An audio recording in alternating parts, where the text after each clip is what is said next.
परम भक्त हुए भगवान के, उनका नाम था कुआ जी। क्या नाम था? कुआ जी।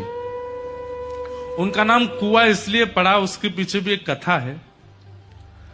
तो कुआ जी जो थे, ये एक मट्टी के बर्तन बनाने वाले व्यक्ति थे। क्या बोलते हैं उन्हें? कुम्हार। कुम्हार थे कुआ जी। पर इनका नियम इतना था, ऐसा था कि ये उतने ही बर्तन बनाते थे जिनसे इनका, इनकी पत्नी का पेट भर जाए, और अगर 2-4 महात्मा कभी इनके गांव में आ जाएं तो उनको ये प्रसाद पवा सकें। बस इतने ही बर्तन बेचते थे। मतलब आज की व्यवस्था इनकी, इनकी पत्नी की, और अगर संत महात्मा कोई आ जाए तो उनको पवाने की।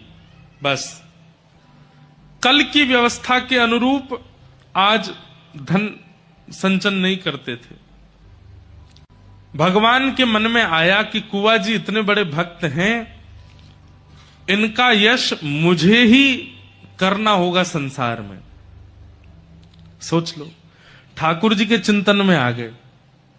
ठाकुर जी ने मन बना लिया कि कुआ जी का यश मुझे करवाना है।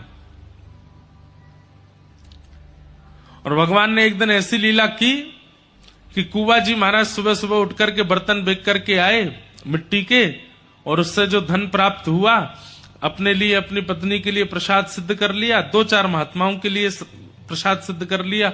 लेकिन आज इनके द्वार पर 200 महात्मा आ गए। ठाकुर जी ऐसी परीक्षा लेते हैं। जब ठाकुर जी को ठोक बजा करके किसी को भक्त का अनुभव करना होता है कि ये उचित है कि नहीं, उसकी ऐसी परिस्थिति प्रकट कर देते हैं कि उस परिस्थिति से वो घबरा जाए। और जैसे ही व्यक्ति घबराता है, ठाकुर जी समझ जाते हैं कि भाई कच्चा है, पक्का नहीं है, घबरा गया। परीक्षा से घबराए ना, परिस्थिति से घबराए ना। 200 वैष्णवों को जैसे अपने द्वार पर देखा, कुआ जी घबराए नहीं। अपनी पत्नी से कहने लगे, देवी आज कितनी बड़ी कृपा, आज तक इतने वर्षों में 2 महात्मा, 4 महात्मा, 5 महात्मा से ज्यादा प्रत्येक दिन हमारे द्वार पर नहीं आए, लेकिन आज कितनी बड़ी पूंजी हमारी, इतने बड़े गांव में हमारे द्वार पर 200 महात्मा आए। पत्नी ने कहा, आ तो गए, पर इनको पवाएंगे कैसे? बोले कि वो सब व्यवस्था ठाकुर जी देखेंगे, आप तो बस इनको बैठाओ।